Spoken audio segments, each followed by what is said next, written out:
of 4 projects underway at the intersection of Northridge and Bristol. Planning Commission just approved 2 more developments, including a firm from the Netherlands. So that area along Northridge continues to develop. Yep. So, Good. Thank you. Commissioner Shane? A couple things. I wanted to just say that I worked the election, and I just have to really applaud our clerk department. They did such a great job problem solving with some of the equipment that they had that was not working quite up to par, and they handled it with very calm demeanor.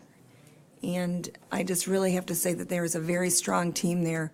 Jessica is really, she knows her stuff really well, and I know that, Sarah has a good, solid team. And I just got to tell you, I saw it in action that night, so. It was a late night, but Yeah. definitely, they kept their cool under pressure, so.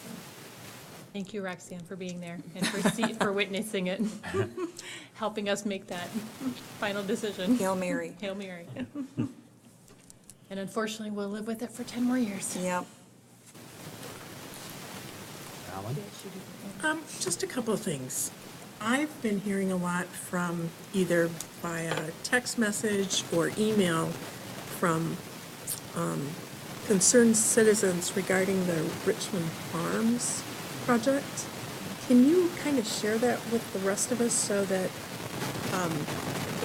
from what I'm hearing, is that they're concerned with the roads and the infrastructure once this project gets underway? What are we going to do? How are we going to get our contractor to buy into fixing the road or doing the road from Richmond all the way to 3 Mile from Mullins? Frank, Well, I mean, those are the Steve things. can help me out here, but I kind of paint the broad brush, and maybe Steve can give you some detail on what happened at the meeting. Maybe can I start with, in the very beginning, when we first saw that project come forward at an early discussion, the plans were laid out, and it looked ominous, the number of houses that were gonna go in there, in the 400, 500 range. And I think everybody said, boy, there should be some sort of north-south corridor that goes in here. And with a lot of projects like this, it's important to understand that there are increments that mandate improvements for infrastructure. And at one of the first meetings, I think it was pretty clear that they said, well, this is the long-term plan, but if we're gonna do this, we're gonna start off small, and I think it was 24, 25 houses that was under the threshold to require additional infrastructure. At that time, they said, well, if it's 25, then we'll go to 24, whatever, stay underneath that. Those houses are gonna be up in the front by Richmond. But in the future, the plans would, of course, if there's a traffic study, just like we would do with any other project, there's a traffic study to make sure that it's gonna meet the needs and not create problems, that it's done very scientifically. But the question then is, once beyond that, once it's past the threshold, then what is the alternative? And I think that alternative hasn't been drawn out or drafted or anything else yet. So fast forward, so remember that plot was approved, the layout's done, but then they go through the process of approving the actual houses. And I think that's where we're at right now, the approval of the 24 houses. But then, Frank, if you want to add, then we can have Commissioner Gilbert add onto that if you'd like. The big picture is all the property around this site is developed. So this was a Good Deal holding, still is, even though they're kind of dividing the property. And the Good Deal family would just hold property for a long time. So what's happened is in Grand Rapids and in Walker, development has gone all around this site. So now you have a fairly large property that's a farm in the north part of town, which is kind of an anomaly. So the property is master plan low-density residential, which is single family. The original version that came in had a large group of apartments at the north end of the site. Not on 3 Mile, but there are some environmental limitations that wrap through this property. So there were wetlands, and then there was a large swath of apartments. We said that's not gonna work. And then they downgraded in, as you went further south towards Richmond's, the original plan was apartments, single-family condos, Richmond. So we said to them, it's not what it's master planned. Please come back. We encourage you to apply for what we call a residential plan unit development. That way you would essentially plan the entire property at once, and the zoning is in place, and then the kind of the broad brush Much like we did for Walker View, here's the big picture of what this thing is going to develop as, and then the phases come in to match that planning and development. I'm still hopeful, and when this project comes to City Commission on the 28th, I believe it is, that you guys will take a look at that plat and encourage the developer to do that.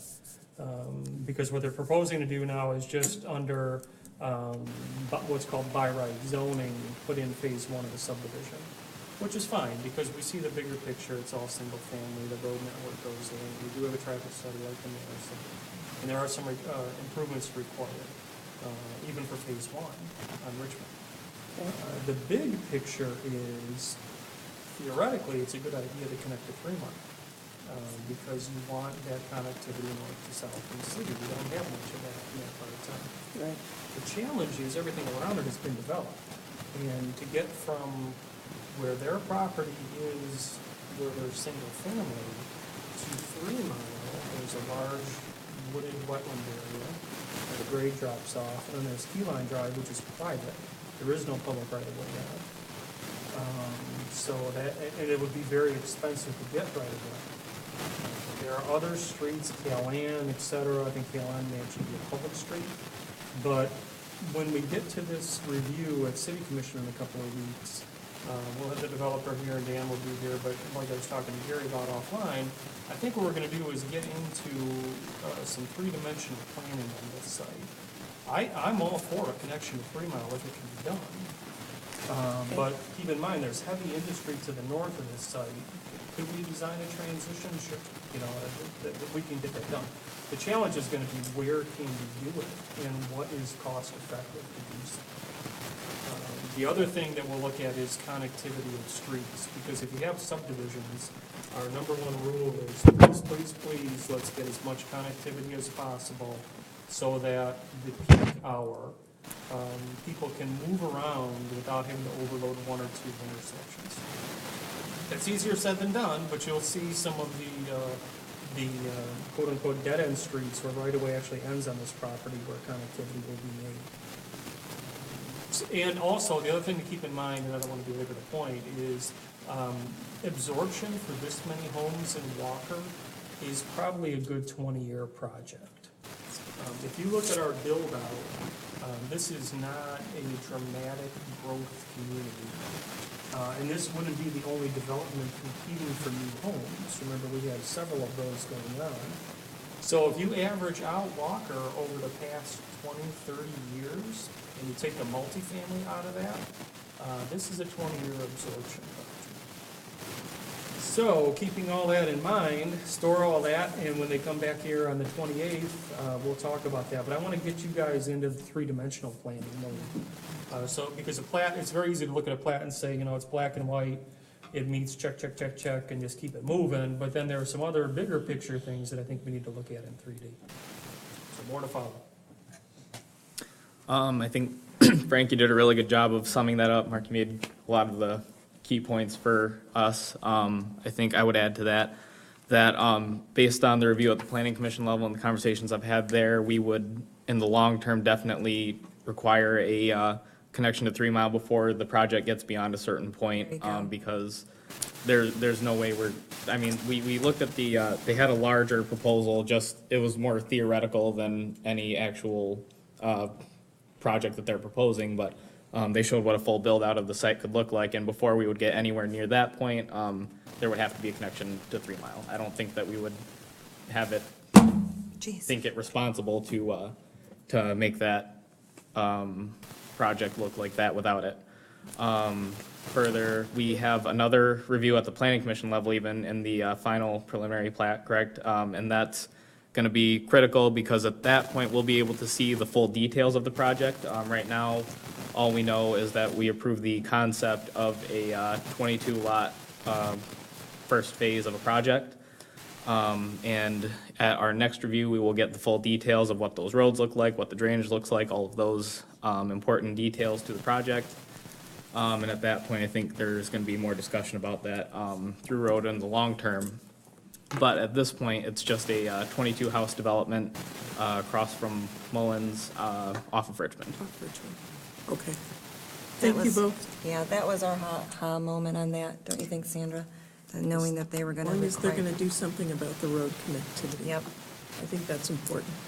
And I think to staff's credit, there was some Wednesday night at the planning commission, some of the, Dan had some of the, what-if scenarios with some drawings of what that connection could look like. Yep. Okay. Not saying this is what it will be, because it's gonna be the developer's responsibility to drive that, but we're already thinking a couple steps ahead, so I give staff a ton of credit, because Dan's having forward thinking. We know we're gonna need to do something at some point, so I appreciate it, and he shared it with the group, in attendance, so. Okay, well, I must be getting texts then from people that didn't attend that meeting. Yeah, no, it was a Text full and email. house, but I think it's, there's, I think a lot of sometimes, the unknown, that fear of the unknown, what does this mean? And social media sometimes can drive people, the fear behind that, we're creating fear, uncertainty, and doubt, and kind of unnecessary, but I think however we can communicate that out to the public and the website and so forth will be a good thing. But I wanted to commend Dan. Dan was already being forward-thinking with those drawings of what ifs. It wasn't just, this is how it has to go, here's some what ifs. Because we have some complex terrain and soil up in that area, in one of the scenarios to go through. And that's not going to be an inexpensive option for the developer either. Any resident would raise their eyebrows and look and say 400 and some houses Exactly. there, that's a pretty big deal. Absolutely. And to Frank's point, not only would the absorption be over a period of time, but the way that traffic would be absorbed over time too, point. it's also gonna be diluted. But to credit the planning commission, I think everybody who's been a part of this all along, there's a certain point where the laws of diminishing returns come into place there, where you go, look, we no longer can see absorption, and the traffic modeling studies can certainly help us understand when that's indicated, and that at certain thresholds, you would say, look, we can't do this anymore without X, Y, and Z. And so that is a foresight of the staff. So support what we're doing here completely. Thank you. Commissioner Cruz? I also would like to commend Sarah for her wonderful work on the election day. I stopped in and saw the absentee vote counting going on, and what a little production, big production. Lots of activity in there. It was the Good job. first year in 11 years as clerk that we were ever not done at 10 PM due to our new scanner for our absentee counting board, unfortunately. Hopefully, it can only get better. Commissioner Carey? But that's already been said. I'm all set. All set? I've finally gotten caught up on my sleep. I bet. Good. All right, well, it is, let's see, 6:57. Let's go ahead and open the 7 o'clock meeting, get things started here. If you could bow your heads and join me in prayer, please. Heavenly Father, thank you for this day, for the day of fall, for this time of this year, this season. And Lord, today, a special day, Veterans Day. We're grateful for those who've gone before us, who protect our freedom, many who've made the ultimate sacrifice. We think of those who are in the service today, working overseas and domestically to keep us safe and protect their freedoms to this day. Lord, we approach your throne this evening in gratitude, gratitude for health, for the work that we have today. Lord, the work of a public servant is challenging, and we ask that you give us guidance and wisdom for all that we do. Lord, keep us safe in all that we do, and bless each and every one of our families and the residents of our city, and be with our public safety officers and keep them with sound minds, even as we see new firefighters and promotions in our fire department. We think of them, especially as they see transition in their department, and we ask for wisdom there. I think also for our police officers too. In your name we pray. Amen. Ask you to join me for the Pledge of Allegiance. I pledge allegiance to the flag of the United States of America and to the republic for which it stands, one nation, under God, indivisible, with liberty and justice for all.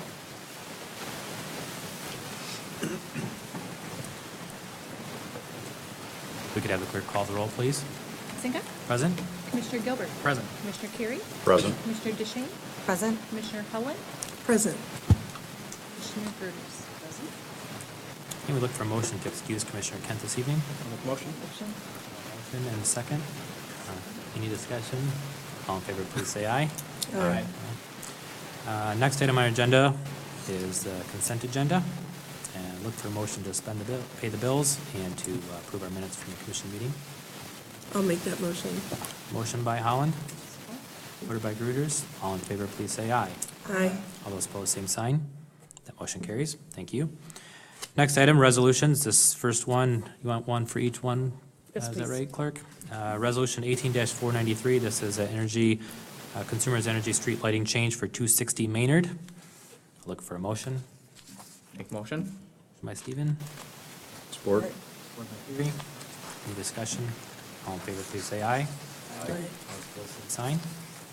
Next item is Resolution 18-494, Consumers Energy Street Lighting 4243 Remembrance. Right in front of us here. Look for a motion there. I'll make that motion. Motion by Holland. Support? Support by Cleary. Any discussion? If not, all in favor, please say aye. Aye. Same sign. Motion carries. Thank you. Next item is 18-495. This is Consumers Energy Street Lighting Change for 4622 Leonard. Look for a motion. I'll make that motion. Motion by DeShane, I'll support. supported by Gruters. Any discussion? If not, all in favor, please say aye. Aye. All those opposed, same sign. Motion carries. Thank you. Next item is ordinances. This is emergency ordinance 18-644 to add chapter 22, article 7. Daryl, anything else, or Frank, anything else to add to this one? Nope, I think the commission discussed this at quite length at the last meeting prior to the election with the passage of Proposal 2. I think the direction given to staff and to the clerk was, let's get this on the agenda tonight for consideration and consider adoption this evening. Prohibit marijuana establishments. It's an emergency ordinance, so it's only one reading, and then it will be published in the Grand Rapids Press this week, so it will become immediately effective. Very good. All right, I'll look for a motion then for ordinance 18-644. Make that motion. Motion by DeShane, Support it? supported by Carrie. Any discussion? If not, all in favor, please say aye. Aye. All those opposed, same sign. That motion carries. Unanimous. Thank you. Next item on our agenda is other public comment. This is any comment from the public at this time. A few residents out there, please feel free to come to the podium. Please state your name and your address if you would for the record. Hi, my name is Christine Myers. I live at 2464 Randall Avenue with my husband Mike and our 4 children. And we are concerned about the Richmond Farms development, just in the fact about access to 3 Mile Road. And we just feel that this is the only opportunity we have to add a good north-south through street, which we do lack. And even without this development, that through street is very necessary. And we see, this phase 1 is what we're looking at right now. But if that is approved as drawn here, it is going to eliminate the possibility of having a good through street go straight through to 3 Mile Road. We're not interested in having a through that jogs around this development, but it just seems like now is the time to do this right, and we don't want to see a missed opportunity where we can't have a good street through there.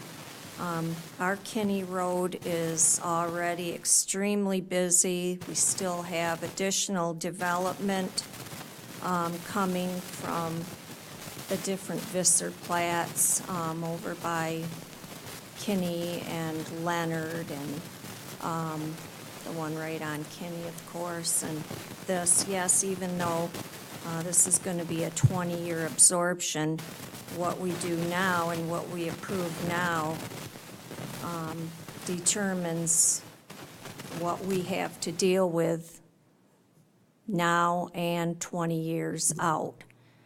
So I would just ask the planning commission, yes, I know that that means additional cost for the developer, but we're looking at a huge revenue here, and no matter what the cost is, it should be done right. And so that this is a benefit to all of our community, all of our people. And we want to keep just the overall area nice and not make it overly congested. Elm Ridge is not a good through street. You know, its configuration is difficult. And Kinney, when my husband goes to work in the morning at peak times, Kinney is already backed way up and takes quite some time just to access 3 Mile. That's today. And we've been here for, my husband is lifelong Walker resident. I've been here for 30 years. And so we've seen the increase in the population and the developments, and that's all good.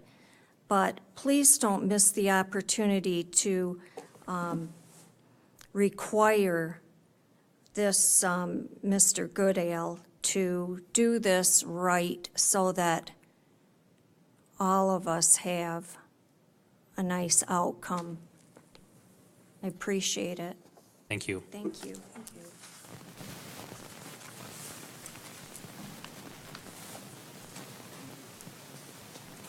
Hey, good evening. Mike Wackus, 2620 Randall, been around here for 23 years. I spent the first 24 years of my life in the city of Wyoming, living just off 28th Street between Burlingame and Byron Center. My only options to go anywhere out of my development were onto 28th Street. It was a pain in the rear end, whether I wanted to go east, west, whichever way I wanted to go. And 28th Street's a 5-lane road. Kinney, Richmond, and Elm Ridge are all 2-lane roads. So if we throw 400 over time, throw 400 houses in there, 1,200 cars, that's going to be really busy. And I just want to say I'm all for development. I've got some contractors that are clients will probably be doing some work in that property over the 20 years. So I'm not anti-development. I just don't like sitting in traffic. Thank you. Thanks, Mike.